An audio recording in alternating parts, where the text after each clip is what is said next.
اللہ تعالیٰ نے انسان کو بنایا ہے اور انسان بھولتا بار بار ہے اور خطائیں بھی بار بار کرتا ہے۔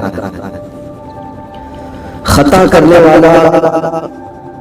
اور بھول جانے والا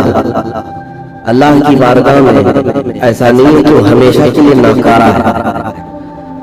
بلکہ اللہ تعالیٰ نے اسے زندگی میں بار بار موقع دیے ہیں کہ تو اپنی خطاؤں سے اور اپنی بھول سے پھر سے دوبارہ اپنی اچھی زندگی میں آ جا، اور اسی کو ہم توبہ کہتے ہیں۔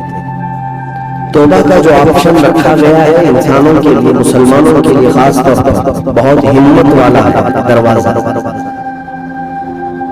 بہت ہمت والا دروازہ ہے، اور اسی وجہ سے حدیث پاک میں یہ ہے کہ گناہ کرتا ہے بندہ پھر توبہ کرتا ہے، پھر گناہ کرتا ہے پھر توبہ کرتا ہے، یہ کرتا رہتا ہے۔ فرشتے اللہ کی بارگاہ میں عرض کرتے ہیں کہ مولا یہ تو بار بار وہی کرتا ہے پھر توبہ کرتا ہے۔ اگر ہمارے ساتھ کوئی غلطی ایک بار دو بار کر دے، تیسری بار تو ہم اسے چھوڑیں گے، انسانوں کی طبیعت تو یہ، لیکن بندہ جب بار بار ایک خطا کرتا ہے پھر توبہ کرتا ہے، پھر خطا پھر توبہ، تو فرشتے جب اللہ کی بارگاہ میں عرض کرتے ہیں کہ مولا یہ ہر بار یہ کرتا ہے، تو جانتے ہیں پروردگار عالم کیا فرماتا ہے؟ ارشاد فرماتا ہے اے میرے فرشتوں، میرا بندہ مجھے رحمان سمجھتا ہے اس لیے بار بار توبہ کرتا ہے، مجھے وہ ارحم الراحمین سمجھتا ہے، ورنہ کون بار بار اللہ تبارک و تعالیٰ کی بارگاہ میں دروازہ کھٹکھٹاتا۔ تو رب تبارک و تعالیٰ ارحم الراحمین ہے، یہ تصور ہر مسلمان کے ذہن میں ہے، اس کی وجہ سے وہ کبھی مایوس نہیں ہوتا۔ اور شیطان کا سب سے بڑا حربہ کیا ہے؟ سب سے بڑا بہکانے کا اور گمراہ کرنے کا اور ہمیشہ گناہوں میں ملوث رکھنے کا سب سے بڑا آلہ کہ بندے کو سب سے پہلے نا امید کرتا ہے، اب تیرا کیا ہوگا، تو بہت برباد ہو چکا ہے۔ یہ جو خیال شیطان ڈالتا ہے دل میں، اس کے بعد پھر وہ بندہ جری ہو جاتا ہے، اب میرے توبہ سے بھی کچھ ہونے والا نہیں ہے، جو جس طرح زندگی چل لیتے، ارے 50 سال ہو گئے اب تک میں یہی کرتا رہا، اب کیا سدھروں۔ یہ جو خیالات ہیں یہ شیطان ڈالتا ہے تاکہ اس کی کفر پر موت ہو جائے، تاکہ وہ ہمیشہ گناہوں کی موت مرے۔ نا امیدی جو ڈالتا ہے شیطان، اب میرے ساتھ کچھ ہونا نہیں ہے، نہیں میرے عزیز، رحمت عالم صلی اللہ تعالیٰ علیہ وسلم کی بارگاہ میں کیسے کیسے لوگ آئے اور ارحم الراحمین نے ان کی توبہ قبول کی۔ آپ کو ایک بات میں بتاؤں، سیدنا عمر بن خطاب رضی اللہ تعالیٰ عنہ کا دور ہے، مثنوی شریف میں مولانا روم فرماتے ہیں جنت البقیع، آپ نے سنا ہوگا قبرستان مدینے کا،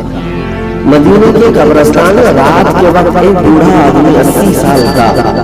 جو بانسری بجاتا تھا اور اسی سے پیسہ کماتا تھا،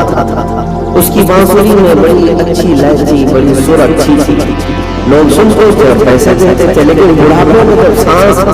پھولنے لگ جاتی ہے، ہانپنے لگ جاتا ہے، سانس نہیں پھیلتی، تو بانسری کیسے بجتی؟ اس کی لے ٹوٹ جاتی، لہجے بدل جاتے۔ بوڑھا آدمی اب اس کی بانسری سننے میں کوئی آتا نہیں تھا اور پیسے ملتے نہیں تھے، تھک ہار کر کے وہ آیا،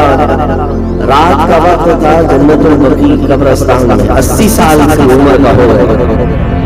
اس نے بانسری توڑ کہا زندگی بھر جس چیز سے میں کماتا تھا اب میری سانسوں نے جواب دے دیا، جسم پھولنے لگا ہے، سانس زیادہ آنے لگ گئی ہے، اب میرا کھانا پینا کیسا چلے؟ خیر ارحم الراحمین ہوں تو تیرا ہی بندہ، میرے اہل عیال نہیں، میرے رشتہ دار نہیں، مجھے اگر تو بھوکا مارنا ہے تو اسی قبرستان میں مار دے، یا اگر میری زندگی باقی ہے تو میرے رزق کا انتظام کر دے۔ وہ رو رہا تھا 80 سال کی عمر میں۔ جب بندہ لاچار و مجبور ہوتا ہے تو پروردگار کو ہی یاد کرتا ہے۔ جانتے ہیں عمر بن خطاب رضی اللہ تعالیٰ عنہ امیر المومنین مسجد نبوی میں تھے اور ان کی آنکھ لگی تھی، خواب میں رسول پاک صلی اللہ علیہ وسلم تشریف لائے، کہا عمر اللہ کا حکم ہے جنت البقیع میں جاؤ، ایک بھوکا آدمی کھڑا ہے، اپنے گھر سے